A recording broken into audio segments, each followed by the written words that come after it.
नमस्कार, स्वागत है आप सभी का पंजाब एक्सप्रेस में। मैं आपके साथ हूं विपुल माहेश्वरी। खबरों से पहले एक नजर सुर्खियों पर।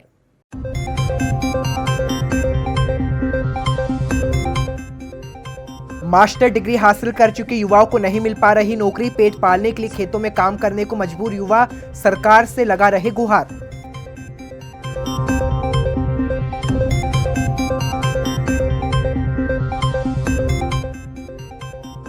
बीएसएफ में कोरोना के सेंध, 16 जवानों की रिपोर्ट आई पॉजिटिव। सभी जवानों को किया गया क्वारंटाइन।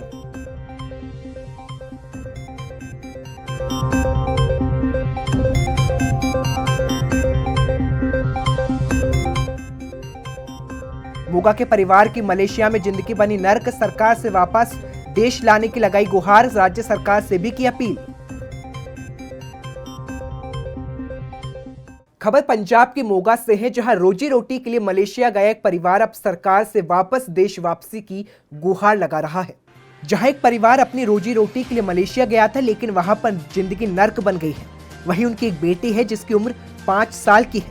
वह अपने मोगा के रिश्तेदारों के पास रह रही है। वहीं मलेशिया से इस परिवार ने भारत सरकार से हाथ जोड़कर विनती की है कि उन्हें भारत वापस लाया जाए। वहां पर वह भूखे रह रहे हैं। परिवार ने भारतवासियों से भी विनती की है कि उन्हें भारत वापस लाया जाए।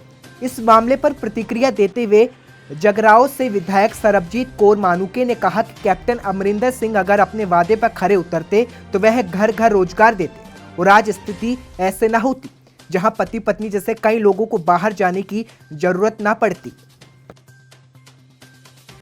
मानेसर पुलिस में लोगों के गायब हुए 601 फोन बरामद कर लिए हैं। यहां mobile IG Bathinda range Jaskaran Singh ने अगवाई में उन लोगों को सुपुर्द किए जिन लोगों के मोबाइल गुम हो गए थे। पुलिस ने ये मोबाइल साइबर विभाग की मदद से दूसरे राज्यों से बरामद किए। लोगों ने पुलिस का धन्यवाद करते हुए कहा कि वे अपने मोबाइल वापस पाने की उम्मीद छोड़ चुके थे, मगर पुलिस ने उन्हें वापस दिलाकर बड़ा काम किया है।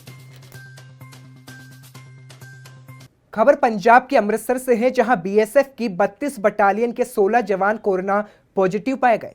यहां जवान तालाबंदी के दौरान सूबे के बाहर ड्यूटी के लिए गए थे।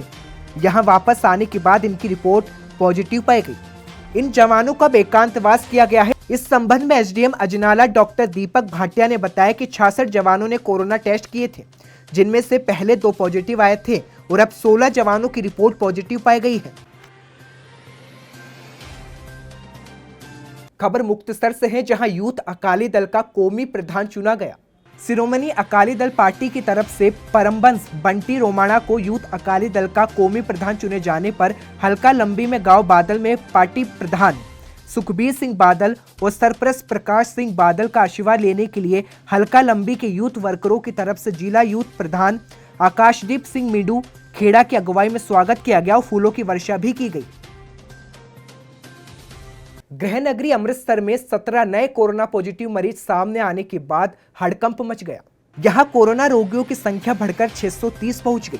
स्वास्थ्य विभाग के द्वारा जारी रिपोर्ट के अनुसार 17 नए मामलों से 13 मामले Bhushanpura, Kangra colony, Sharifpura, Verka, Tungbala, Lawrence road, थाना C division, Jhabbal road, French colony, Gumtala, Ajnala gate हकीमों से संबंधित है। इसके अलावा आनंदगढ़ निवासी 85 वर्षीय जोगिंदर सिंह की मौत के साथ मरने वालों की संख्या बढ़कर 21 हो गई। रिपोर्ट के अनुसार 630 मरीजों में से 454 मरीज ठीक हो चुके हैं और 21 की मौत हो गई है, जबकि 155 कोरोना रोगियों का इलाज चल रहा है। तहसील अजनाला में बीएसएफ के 16 जवानों की रिपोर्ट पॉजिटिव पाई गई। खबर रोपड़ के गांव घनौली से है, जहां अकाली नेता पर हमले का मामला सामने आया है।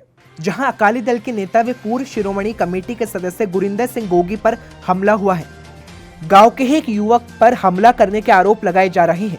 अकाली दल द्वारा हमला करने के कारण नशे की बिक्री के बारे में शिकायत करना बताया जा रहा है। अकाली नेता गोगी ने कहा कि हमला करने वाले नौजवान नशे का कारोबार करता है। उधर पुलिस ने हमला करने वाले नौजवान को भी पकड़ लिया और मामला दर्ज कर आगे की कार्रवाई शुरू कर दी। खबर अमृतसर से है, जहां गुरु नानक अस्पताल के बाहर प्रदर्शन किया गया। दरअसल कोरोना वायरस के टेस्ट कराने के लिए अमृतसर में तुली लैब को मान्यता प्राप्त है। कि अगर किसी भी मरीज के अंदर कोरोना वायरस के लक्षण पाए जाते हैं तो उसका कोरोना टेस्ट जरूरी है। और जब लोग कोरोना का टेस्ट तुली लैब से करवाते हैं तो लोगों का टेस्ट कोरोना पॉजिटिव आता है। हालांकि इसके बाद जब सरकारी टेस्ट होता है तो कोरोना नेगेटिव पाया जाता है। यही कारण है कि अमृतसर में आए दिन कोरोना पॉजिटिव मरीज बढ़ रहे हैं, जिसके खिलाफ समाज सेवी लोगों ने भी मोर्चा खोल दिया है। खबर अमृतसर से है, जहां पुलिस की वजह से एक युवक ने आत्महत्या कर ली। दरअसल अंकित नाम के एक युवक का पुलिस ने चालान काट दिया और उसे चालान उसी समय भरने को कहा।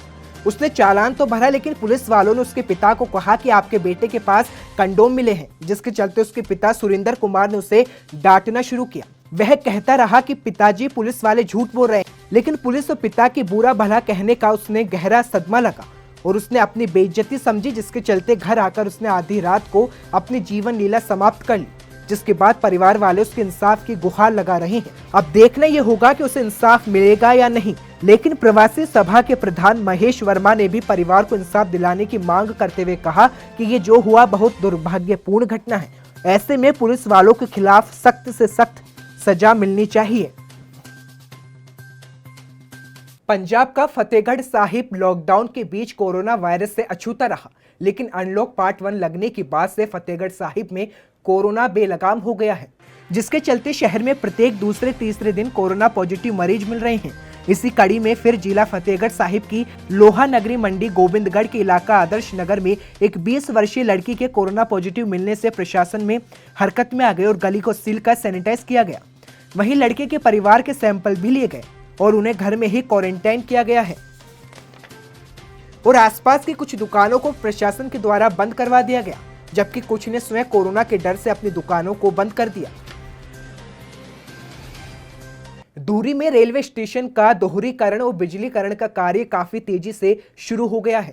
आरबीआर के दोहरीकरण के कारण रेलवे स्टेशन की पुरानी बिल्डिंग और स्टाफ के पुराने क्वार्टरों का नवीनीकरण करवाया जा रहा है और रेलवे विकास निगम लिमिटेड ने इसका ठेका एक निजी कंपनी को दिया है। इस कंपनी के द्वारा निर्माण कार्यों में बरता जाने वाला मटेरियल तसल्ली बख्श नहीं है और कुछ स्थानीय लोगों के द्वारा इस निर्माण कार्य में बरते जाने सामान के बारे में पत्रकारों को बताया गया, तो पत्रकारों की टीम ने वहां पहुंचकर आरबीएनएल के इंजीनियर से बात करने की कोशिश की, तो वहां तसल्ली बख्श जवाब नहीं दे रहे और तो और पत्रकारों की टीम को देखकर खराब ईंटों को जल्दी से जल्दी वहां से चकवाने लगी। बरनाला पुलिस ने अंधे कत्ल को सुलझाते हुए 3 आरोपियों को गिरफ्तार किया। वहीं गिरफ्तार किए गए आरोपी कत्ल वाले दिन परिवार के साथ ही रह रहे थे, लेकिन मृतक के परिजनों को जरा सी भी भनक नहीं लगी। मामले में सामने आया कि आरोपी ने निजी रंजिश के कारण ही 65 वर्षीय व्यक्ति का कत्ल किया। फिलहाल आरोपियों को पुलिस ने रिमांड पर लेकर आगे की जांच शुरू कर दी है। वहीं मृतक के परिजनों ने आरोपियों के लिए फांसी की मांग की है। खबर पटियाला से है, जहां बीती रात बाईपास के पास कार और ट्रक में जोरदार भिड़ंत हो गई। इस भिड़ंत में एक युवक की मौके पर ही मौत हो गई। हादसे में पुलिसकर्मी भी गंभीर रूप से घायल हो गया। गुरदासपुर के हल्का दीनानगर के गांव मसराला से एक पिटाई का वीडियो सोशल मीडिया पर तेजी से वायरल हो रहा है, जहां जोगिंदर नाम के व्यक्ति को रस्सी बांधकर बेरहमी से पीटा गया। जोगिंदर सिंह के आरोप है कि वे गांव के ही रहने वाले कुछ लोग उसे उठाकर अपने घर ले गए और उसको बंधक बनाकर उसकी बुरी तरह से पिटाई की। उसकी पिटाई की वीडियो सोशल मीडिया पर वायरल कर दी। काफी समय के बाद जब पुलिस को सूचना मिली तो पुलिस ने आकर उसे छुड़वाया। वो मामला पुरानी रंजिश का बताया जा रहा है। वहीं पुलिस अब मामले की जांच करने की बात कह रही है। सामने आया कि दोनों परिवार के बीच कोर्ट में केस चल रहा था, जिसको वापस लेने के लिए पीड़ित की पिटाई की गई। वहीं मामले पर एसपी हरविंदर सिंह ने जांच की बात कही है। लंबे समय से अकाली दल में साथ रहे नीधड़क सिंह बराड़ ने अकाली दल को बड़ा झटका दिया। बराड़ ने अपने साथियों के साथ सुखदेव सिंह ढींढसा का दामन थाम लिया। इस मौके पर उनके 70 समर्थक भी उनके साथ शामिल हो गए। ढींढसा ने बताया कि वह 1 महीने के अंदर अपनी पार्टी का नाम रख देंगे। साथ ही कहा कि आने वाले दिनों में कई अन्य अकाली नेता भी उनके साथ होंगे। साथ ही उन्होंने स्पष्ट किया कि वे फिलहाल भाजपा में जाने का कोई इरादा नहीं रखते। खबरों में फिलहाल इतना ही। पंजाब से जुड़ी तमाम बड़ी खबरों के लिए देखते रहें पंजाब एक्सप्रेस।